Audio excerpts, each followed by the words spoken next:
There are two main public transport bloggers in Singapore that subscribe to this flawed ideology called urbanism or new urbanism.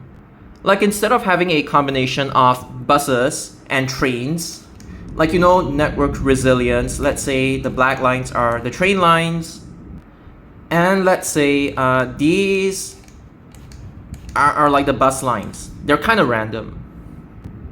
And instead of having this, their dirty plans revolve around spamming Singapore with railway lines, regardless of whether it's like heavy commuter railway or subways or trams or whatever, but it's just like spamming railway lines like this, and making the buses do exclusively, feeder bus like connections, or like this, or at most inner town bus services that are like short distance. Even if you argue that, more train lines equals more network resilience, like even Japan isn't to this extent yet when it comes to like train line density. Like, seriously, all you have is like 2O line and KO line versus like Sobu line and Keisei line or Keio line. And the thing is, you would need to put in so much more resources just to ensure that these railway lines are sustainable, like maintenance, upkeeping it. And also, the one thing that is often overlooked by these idiots is that the cost of building the infrastructure, like these railways alone, like I wouldn't even be surprised that if you actually implemented this, the GST would increase from 9 to 99%. Infrastructure wise, buses need bus depots, bus interchanges, bus stops. Pretty much only these three things, and drivers, of course. Manpower wise, for trains, it depends if it's like automated driverless or there is actually a driver, conductor, or like, station staff. That also counts. Rovers as well, which kind of do a little bit of both. Like, they oversee the train running and they take control of the train during emergencies, and they also rove around the stations as well. I'm just saying this very vaguely, but buses in general, they are easy to, like, it is easy to introduce a new bus route, and it's also really easy to withdraw them and amend them. Train lines, that's not the case. You would need way more resources to build the infrastructure, like your railway viaducts, or if you're digging underground, your stations, your power supply, and all these sorts of things, and your train depots as well. And not just that, you wanna do something like a modification project, like the one that just recently took place in Tanah Merah, or you wanna tear down entire train lines like Sentosa Express, you need money to demolish it as well. For buses, like, all you need to do is to retrain the drivers to drive different bus routes. You just shift your manpower elsewhere. But no, train lines, you have to like demolish the existing infrastructure. If you want to build something new, you have to tear something down, and then only then you can build something new. Concept 2, which is something called demand segregation. Instead of like as opposed to hub spoking, like extreme versions of hub spoke, cramming everybody into this one single transit node, like first mile, last mile, hub spoke. Instead of doing this, you should be segregating demand. Like, whether you use a train or a bus or whatever to segregate the demand, I don't care. Okay, realistically, it's gonna shift out a little bit more because it's not hub spoke anymore. I mean, to that degree. Like seriously, this is all very simple transit theory, and I'm not even a train enthusiast. Like 190, it caters to Chua Chu Kang, Teck Whye, and Bukit Panjang. But by the time it gets to like Bukit Panjang, like even at like Phoenix LRT, it'll already be crowded. I mean, at least before DTL, that is. But once it reaches Bukit Panjang, this was before 972 was even introduced, it would be crowded by then. Like 970 does this. Sorry, I mean 190 does this. And then 972, this was even before 972M even became a thing, but 972M was literally designed to offload 190, to stop people like cramming on board 190. So if you are along like the main road, like this area, you would take 190. I mean, technically, if you're at here, you can take both, but 190, you take it if you are along Bukit Panjang Road, like the main road. But if you reside in like inner Bukit Panjang, I know there's this section now, but I don't really care. The point is still the same anyway. But if you live anywhere along inner Bukit Panjang, like Bukit Panjang Ring Road, this general area that I've outlined, you take 972. You get a zero transfer, you get a direct ride to Orchard. So in this case, you use a bus service to alleviate another bus service. Now let's look at the train version. There is North-South Line, not to scale. North-South Line is crowded. This is not necessarily its main purpose, but Thomson East Coast Line, right? It offers like an alternative route to the CBD and to Orchard as well. You build a new train line to alleviate the existing train line that is already bursting, that is already overcrowded, especially during the weekends. People go to Orchard Road to shop. And I find it absolutely hypocritical why people think this is okay, but this is not okay, simply because this is a bus and this is a train. I mean, I've always been reminding people of this, but buses are more doorstep. The number of doorstep bus stops they serve, it's a lot higher than LRT or any MRT that you could ever think of. Because the bus stops are actually closer to your house. Like, and just look at the gap between like, let's say Bangkit and Fajar. There are bus stops in between. There are also bus stops at the LRT stations themselves, but there are also bus stops in between as well. Again, not to scale. Actually, no. There are actually two, if I'm not mistaken. Like one over here and another one over here. I don't know, but something like this. You want it exaggerated and represented like this? Okay, fine. LRT. Or maybe even like private sectors like third sector railways in Japan. Yeah, they also kind of follow LRT's stopping pattern. Like let's say you have MRT, then you would have LRT that calls like a little bit more stops. Again, this is just an exaggeration. And then you would have bus that is like way more doorstep.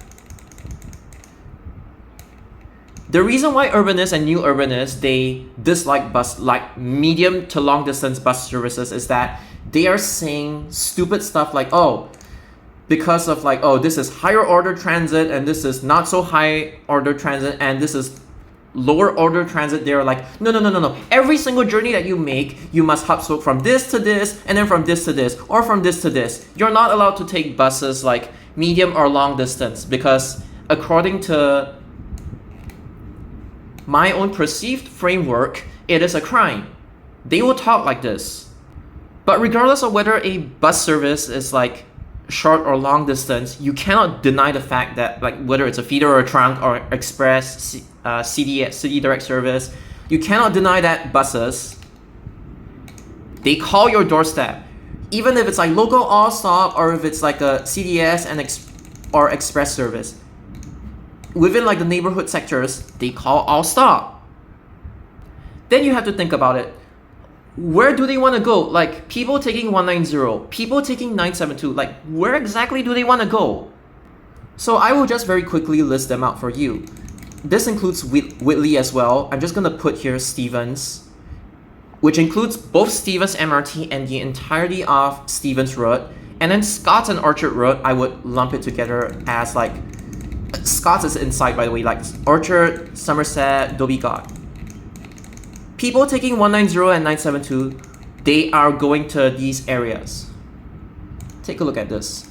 There is downtown line here, like granted, but there is no downtown line here. There is no downtown line here. There is no downtown line here. What else could you do? Like, if let's say you're taking downtown line, like you're doing Bukit Panjang LRT hub spoke to downtown line, or you walk to DT1 Bukit Panjang station, blah blah blah. Let me tell you what you have to do. This one, you have to make the inconvenient transfer from downtown line to north-south line and vice versa. This alone is called access penalty. You have to walk long distances, like from one MRT line to another. Why do that when you have 190 and 972 at your doorstep? And then this one, you have two options technically. You could do the stupid Newton transfer, or you could from downtown line transfer to TL at Stevens. That's also another method. And then for Dobie-Gott, you have two options as well. Either you transfer at Newton or you transfer at a Little India MRT station. Both of which, yes, there is some form of like access penalty, regardless of whether you transfer at Little India or you transfer at Newton. Again, going back to topic, why would you do all of these when you could just take 190 and 972 to your doorstep? And usually these people try to guilt trip commuters, saying that like, oh, the newer MRT lines are not getting enough demand because people don't understand the concept that like the downtown line should be the only corridor between the entirety of Bukit Panjang and Stevens or Newton area. They will try to constantly gaslight and deny readers of your articles or wherever they try to spread your bullshit, you know, the social networking sites, Discord, Telegram, Medium, I don't know. But basically, even though 190 is its own corridor, 972 is also its own corridor. Like 972/972M, effectively they are one corridor. This is one corridor because it serves inner Bukit Panjang. This is another corridor because it serves Bukit Panjang Road, like the main road, as well as Teck Whye and Choa Chu Kang. Whereas DTL in itself is one corridor.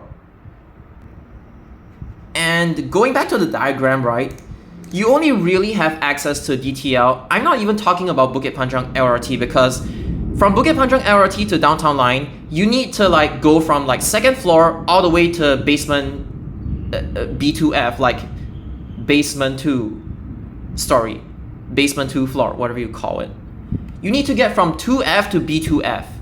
And then there is a link bridge connecting a sheltered link bridge connecting Bukit Panjang LRT and downtown line. But still, the fact is that you have to walk and you have to get from 2F to B2F. And it's not like one straight elevator ride down. No, you have to walk.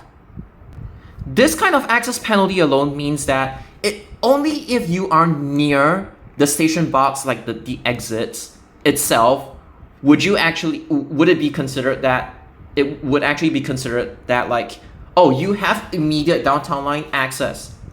But for people who do not have immediate downtown line access, it's the people that are living here that rely on 190, or the people living here that rely on 972. 1, 2, 3. There are 3 corridors. But new urbanists think that, oh, it's only one corridor, and you know, corridors 2 and 3, they are not allowed to be called corridors because I am only about a higher order transit. Everybody must take train long distance no matter what. So they would be like, from 2 and 3, no matter what, you have to hub spoke to downtown line at all costs. Otherwise, you are committing a crime, and you're not being like supportive of public transit railways. And ultimately, the reason why they think that way, going back to topic, is that They don't realize that Downtown Line 190 and 190 still has demand from like Chua Chu Kang and Teck Whye, mind you, and 972. They are designed for three completely different purposes. Again, where do they want to go?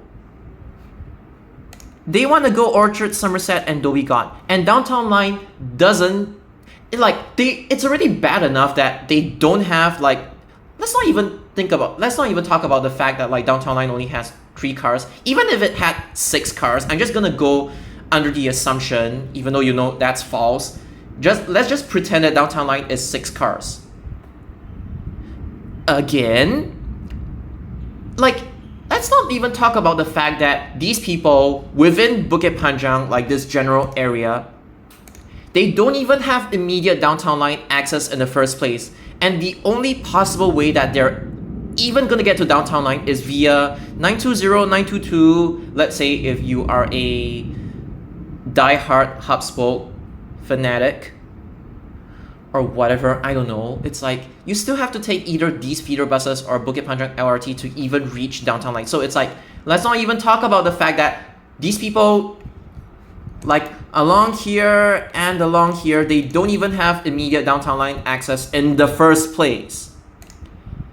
And their destinations do not even have immediate Downtown Line access. And this is the exact reason why, even despite all the MRT lines existing, no matter how hard these urbanists or new urbanists try to guilt trip you and try to push their train fantasies onto people, the fact remains that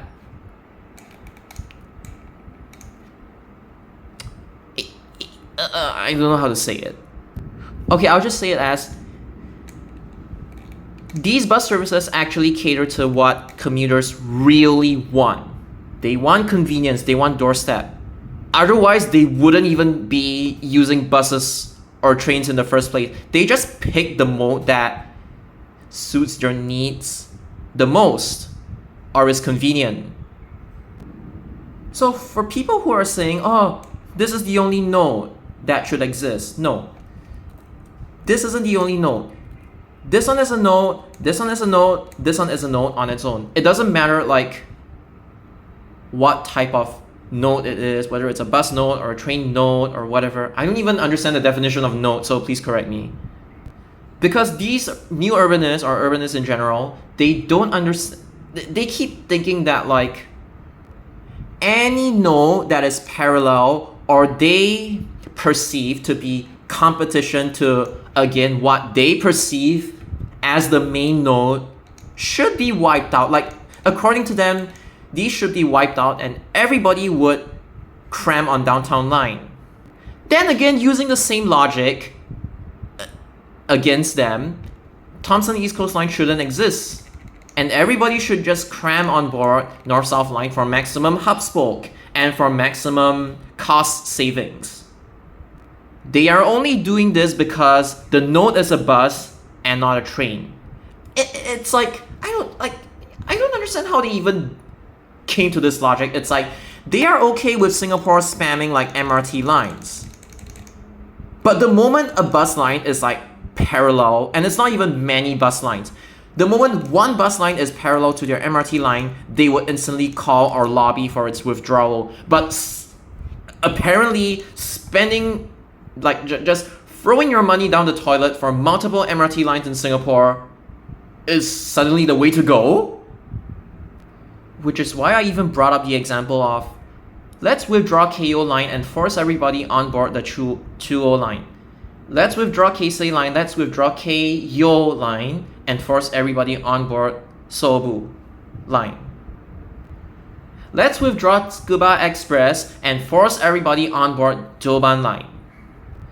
Let's withdraw Odakyu line, Tokyu Toyoko line, Tokyu Denentoshi line, Tokyu Meguro line. Let's withdraw all these lines and force everybody to commute via Tokaido line, which already experiences a lot of delays. Why not? I'm just using their logic against them. Just because it's because like trains are higher order transit, so they are okay existing. I want long distance trains. I don't want long to medium distance buses. Reason why Japan is like ultra hub spoke is because in the suburbs, let's not even talk about the countryside, in the suburbs, the density alone is already lower, and from a money standpoint, it makes more sense to hub spoke everybody to the main railway line. But in Singapore, you cannot do that because Singapore's density, even for like the smaller towns, like let's say Bukit Merah, is still considerably high as compared to like the suburbs in Japan. And because of that, you need your buses to do medium to long distance. You need your buses to take people to places that are inconvenient or completely inaccessible via MRT. And there's also the thing about like the last bus connectivity as well. It's simply because Singapore's density is like higher in the neighborhoods as compared to Japan's. Higher density alone fuels the need for buses to go longer distances to get to more places, like by a single bus ride. I know it's mostly historical, but again. And it also fuels the need to run buses till midnight, basically after 11:30 p.m. And it also fuels the need to have these buses run at less than 20-minute frequencies. Not like Japan, whereby if you get 20-minute frequencies for a bus service, you're already considered lucky. Because on average, their bus frequencies are, like in Japan, are about... For feeder services, I'm not even talking about trunk services. Their feeders frequencies, it's like 30 minutes to sometimes 1 hour, 2 hours, or 5 hours per bus, depending on where you live at. Some people just don't want to accept this reality, or they start like, they've never lived in Japan before, they start armchairing about like, oh, how Japan does this, so Singapore has to do it as well, without actually understanding why Japan's like system is even designed like this in the first place. Like even a suburban train line, Hachiko line, could run like 30 to 45 minute frequencies throughout the day. They don't understand Japan. Yes, I know Hachiko line, Sagami line, some sections they are only single tracked, so that's why they have to run at those frequencies. They have no choice. I get it. I'm just here saying this because some people just love to compare to Japan without understanding why the way Japan does things, it's for a reason. So Singapore, there is demand to get to places, amenities, MRT stations, shopping districts, CBD. There is demand for like everything. This is why Singapore's bus routes, they tend to be longer, because there's demand. It's high density. And you need to meet these demands, be it using a train, LRT, or bus, depending on context. Every context is different, okay? This is what I keep telling people. All I can say is new urbanists, they are really disillusioned by the so-called utopia that like, driverless automated trains will solve everything. They will solve every single connectivity issue. Okay, then where are the funds coming from? Especially since this is the exact group of people that want to push for like free public transport. Okay, 199% GST then, have fun. And have fun trying to lobby the authorities to build your 9,999 MRT lines. Have fun. And have fun trying to upkeep and maintain them in the long run, not just in the short run. And in case some people still don't understand what I'm talking about, okay, I'm gonna compare North-South Line and Thomson East Coast Line. So Jurong East, it cuts through the center of the, like basically the town center. A town center as well. This one, kind of a town center. Town center. UT is like surrounded. So this one is a town center, even though it's a side hub. This one, sorry, this one, also the center. Town center, center as well, even though it's a side hub. The center as well, the center as well, the center as well, the center as well. This one's not really the center, but this one is the center. This one is more of like a side hub. Okay, this isn't really the central, but it's kind of like the main area. Bishan Road is like the main area. A side hub, definitely the town center. Like there's HDB hub, and you know the history of Toa Payoh. Now let's compare it with Thomson East Coast Line. Depending on how much they build here, I don't know if it's eventually going to turn into a center as well, but let's just say it's a side hub. Town center. This one is kind of a side hub. This one is a fringe area, low density. Fringe area as well. It's the central of the fringe area, but it's still a fringe area. This one, a fringe area. You go down to Upper Thomson, it's the fringe area. Fringe area, this is not the central. This one is a fringe area. Fringe area. Center. Lower density area. Like this is the main area, this is the lower density area.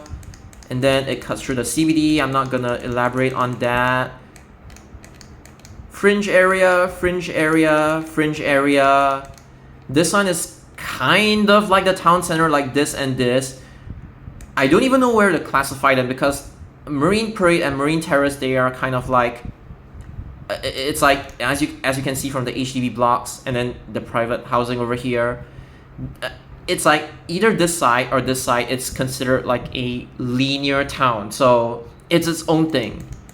Fringe area, lower density. This is kind of fringe as well. And obviously a fringe area as well. Now let's compare East-West Line and Downtown Line. Town center, kind of the town center, even though Simei is a small town.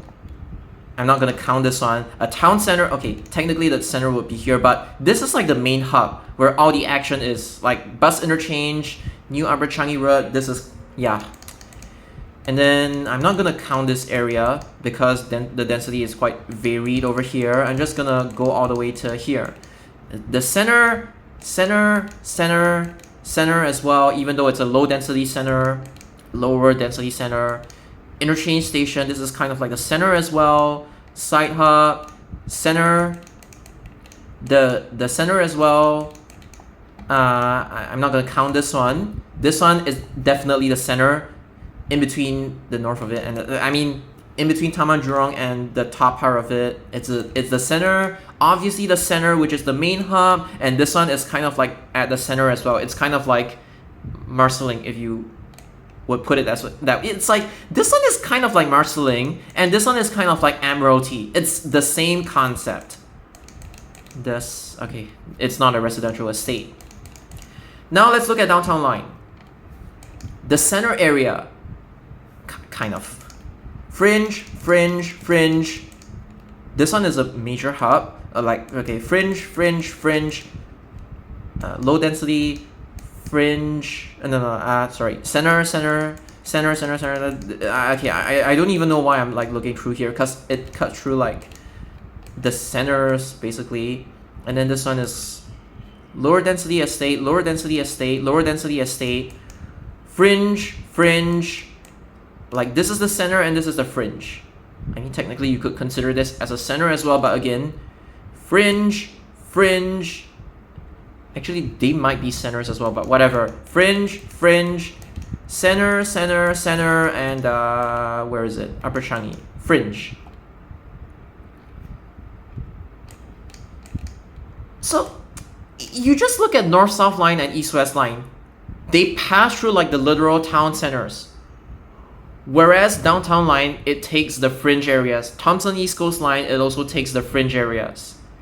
Okay, now let's look at North-East Line just to be consistent. It pretty much cuts through the centers as well. Like center, center, center, center, center, center, center, center, center as well. I mean, that's why North-South line, I'm sorry, Northeast line gets a lot of demand. Circle line, this area is pretty much all the fringe areas. And then the center, the lower density areas, and then center, center, center, the center as well. And then the rest is like lower density areas like Dakota, Mountbatten. This one is a lower density area. Yeah. And then what other line have I missed out? Okay, Cross Island line. Let's do it. Taman Jurong is kind of like the fringe. Like Lakeside is the center, so Taman Jurong would be the fringe. And then there's like West Coast, which is kind of like the fringe. Clementi is the center. Maju is like an interchange station with like Tengah line or something. And then it cuts through the center like Ang Mo Kio.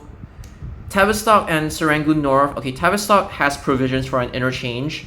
This one is kind of like considered, I would say center. It's like, I know that like the top half of it is like in resident HDB, and then the bottom half of it is like private estate. Here as well, it's like private estate, residential, and a little bit of residential here. But again, it's pretty much like it cuts through like the center of it. So between Ang Mo Kio and Hougang, I would say it's the center. Defu, I would say it's a fringe. Tampines North, I would say it's kind of like a fringe as well. Pasir Ris is the center. So yeah. Then for Tengah line, okay, let's just run through the entire line. Tengah, center. Bukit Batok, center. Maju, kind of like a fringe interchange. Holland Village, fringe when you compare it to Buena Vista. This one, I don't know what you call it, but it's kind of like the fringe areas. Fringe areas to Bukit Merah Town Center. It's also considered a fringe area as well. Like this is the main, the center area, and this one is like the fringe area. Keppel, interchange, and then it goes down, and then it comes back up. Then it's kind of like it cuts through the lower density areas. Boon King, you can say it's a center. Toa Payoh East, it's like a fringe. Lorong Chuan, I don't know. Tavistock, kind of the center, and then it runs through all like the lower density, because this is the center, right? And then this would be the fringe, the one that like that Tengah line would cut through. And then even if you wanna, I don't know whether this part is gonna be part of like Tengah line or it's gonna be part of like the Cross Island line extension, but this is the center area, and then this would basically be like the fringe areas up till like Woodlands North. I don't even know the alignment, but it's like something like this. So as you can see, the newer lines like Downtown Line and Thomson East Coast Line, they are targeted at the fringe areas. You know, encourage people to use public transport, right? You know that general narrative. Okay, but even without that, the purpose of these newer MRT lines and the reason why they get less demand except during peak hours, which is the only time period whereby the MRT line would actually have a shot at breaking even, like for Downtown Line, right? Like Downtown Line 2 still gets like okay demand. Downtown Line 3 is more of like, during peak hours, it gets super crowded. During off-peak, it's like relatively emptier. But there's nothing wrong with it. Because the purpose is to give like the center areas are already served by East-West Line and North-South Line. But Downtown Line and Thomson East Coast Line, yes, they are not like directly related to North-South Line and East-West Line, but it's to cover the fringe areas that do not have adequate access to either East-West Line or North-South Line. Yes, the eventual effect is that it helps relieve a little bit of the demand coming from East-West Line and North-South Line indirectly, by the way. But it's basically meant to cater towards the fringe areas that previously did not have enough MRT like connectivity. These new MRT lines, they were never meant to kill off the existing bus services. It's just to offer them at least some form of connectivity to the outside world. So now they used to have just bus, and now you give them bus plus MRT, which is more connectivity overall. And keep in mind that Upper Thomson Road, in between Springleaf MRT and Upper Thomson MRT, They do not have MRT access at all, which is the reason why 167 it is no longer up for rationalization. And I've already told you before, there are even plans to reinstate 20-minute frequency for peak hours silently. I don't know when it'll be implemented or if it'll eventually even be implemented at all, but the thought is there. So again, main point, poor connectivity areas that used to be previously only served by buses, which obviously don't cover the entire Singapore, so they give you MRT, they give you direct access to more fringe areas or even the main areas or more like interchanges. Like, MRT line interchanges. It's just an ease of access thing. It's not meant to kill off the bus services. And again, like I said, it also does help in relieving a little bit of the demand coming from like the more heavily utilized lines like East-West Line and North-South Line. Because think about it, Downtown Line, right, it runs through Bukit Timah and then it runs through all the lower density estates between like Bedok Reservoir and like Bendemeer. I would say Bendemeer or even Jalan Besar. And only Bukit Panjang is like technically higher density. And then Thomson East Coast Line, Woodlands is the only like high density. And then every other part it passes through, it's like the private estates, and then the private estates, and only Marine Parade, Marine Terrace are like residential. Bedok South is like half residential, half HDB and half private housing. Yeah. But that is their exact purpose, like I've mentioned before. One targets the main areas and the town centers, and then the other one, obviously, the number of cars, it's just like 3 cars, 4 cars. They target the fringe areas to give them better overall connectivity. It's a bonus thing, like it's like you used to have bus, now we give you MRT as a kind of like bonus thing. But we're not gonna cut away your bus routes just because we've added new MRT lines. Okay, some of the more useless bus routes like 132, obviously, I don't think they're gonna survive like in the long run, especially with like the shortage of drivers. Nobody is trying to deny that. But again, rationalization only occurs if a bus line just so happens to duplicate an MRT line extensively. And it's not like in the case of 67 whereby the intermediate stops, access panel D along like Danyon Road, Bukit Timah Road, or like Serangoon Road, Jalan Besar, or Sims Avenue, Geylang Road, Changi Road. 67 survives because of this kind of like access panel D, making bus more favorable than MRT in most cases. But if you want to talk about the bus services that are actually susceptible to rationalization, no. They don't build MRT lines just to kill off these vulnerable bus services. It just so happens that these bus services, their routes just happen to, duplicate the planned or the existing MRT alignment, and there's nothing wrong with it. Rationalization doesn't just mean cutting away a bus route. I'm just gonna use like the same example, 132. Basically, instead of like letting 132 duplicate cross-line line like between here and Hougang, right? Instead of letting it do this, why not you let it go up Ang Mo Kio Avenue 8? I'm not gonna let it go Ang Mo Kio Avenue 10 because it's just gonna duplicate service 88. I'm letting it go Ang Mo Kio Avenue 8, or alternatively Ang Mo Kio Avenue 6. Definitely not up here because it's gonna duplicate Thomson East Coast Line. So, and then you market 132 towards IT College Central. Like instead of going along Tavistock, Serangoon North, like you market it towards this area and then you send it to Bangkok. Whether you want to let it go to Bangkok Link and Bangkok Link and Crescent is one thing, but I would just make 132 beeline all the way to Bangkok ITH. It's giving it a new purpose. This is also called rationalizing it. You don't cut away the route, but you give it a new purpose. Or if this turns out to be financially unsustainable, let's say people from IT College Central wouldn't really benefit from 132, they end up not taking it. Okay, there's another method. You keep the sectors of 132 that are useful, either up till McRitchie Reservoir or up to Toa Payoh Rise. You let it go inside here, or you let it like go inside Brattle Road and then like go inside here.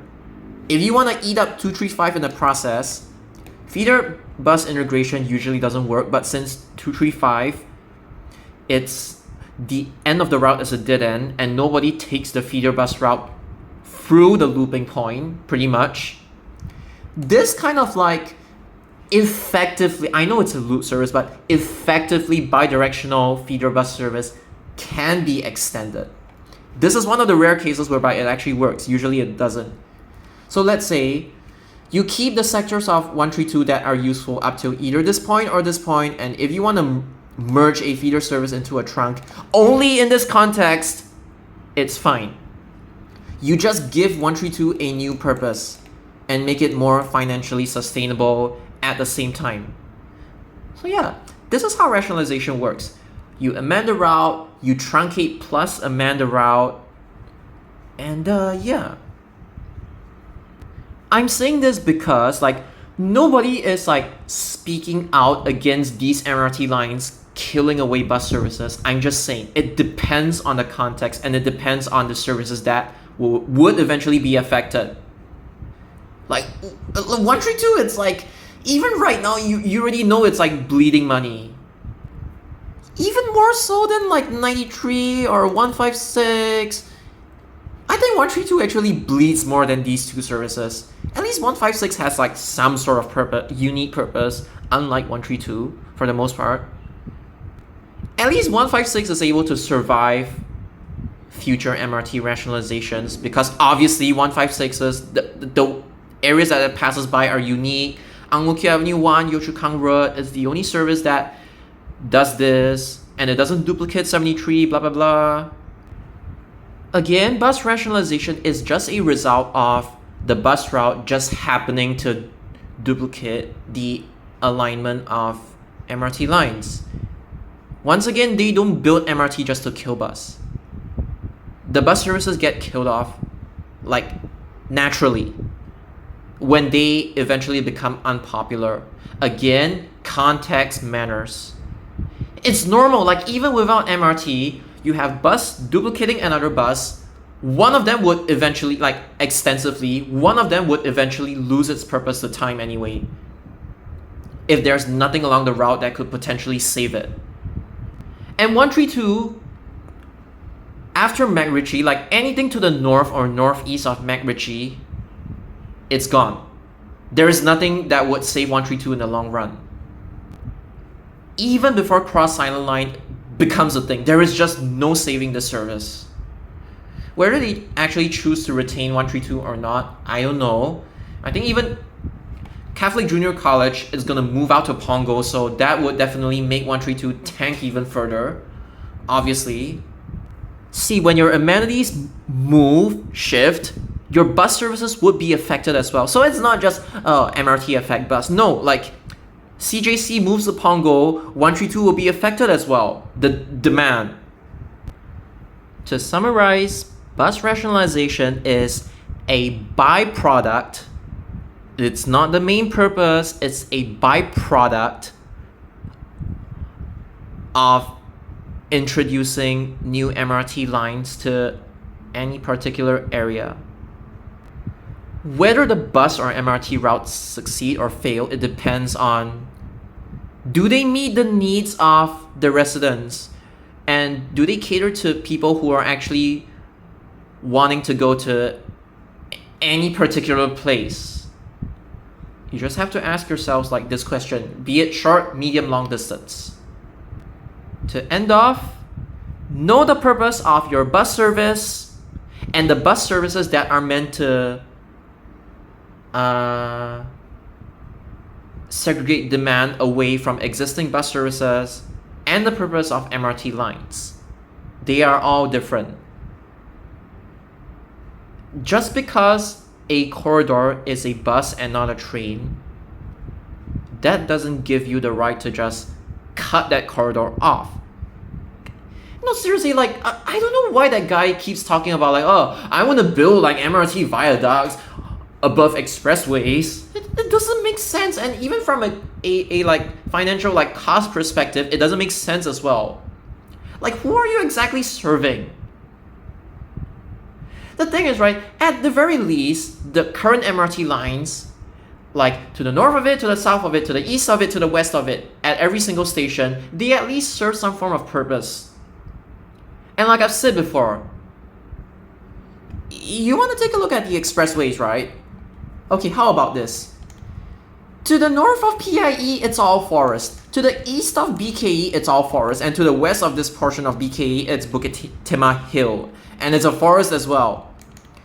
To the south of SLE, it is a forest. To the north of SLE, it's also undeveloped. Forest. And yeah.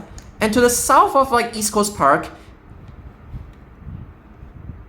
it is ECP. To the south of ECP, it is East Coast Park, a linear park. Any other examples?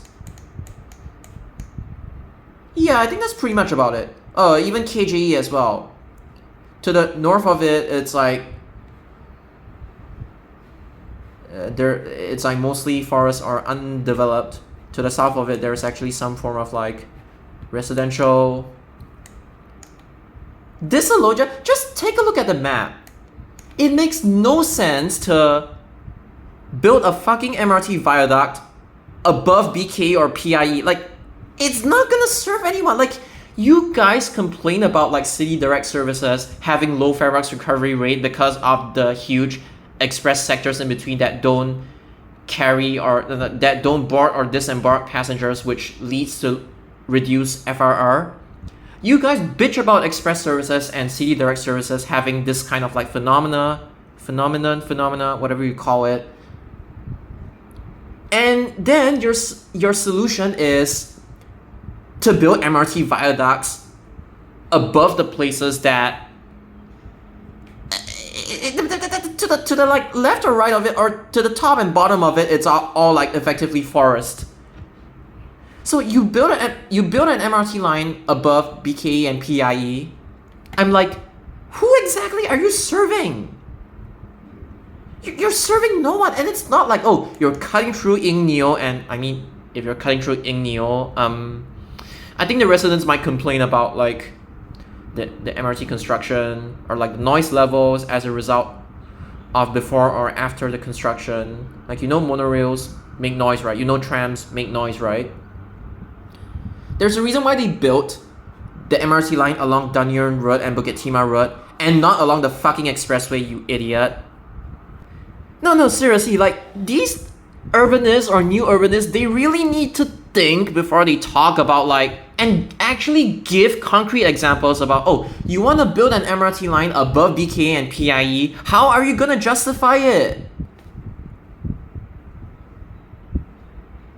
Unless you want Singapore to turn into a deforested Amazon forest, then, okay, I'll shut my mouth.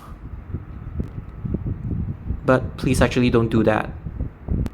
Like, they already deforested this area to build a new fucking HDB estate, and now you apparently want to deforest this area because you don't like the fact that the corridor is a bus service, or bus services, and not train lines. You just want to build MRT to kill off bus services. These people have no brain. There is nothing wrong with the newer MRT lines. They are supposed to serve the fringe areas and not the town centers. And obviously, that's why the demand is lower. And it only really gets demand during peak hours. There's nothing wrong with that.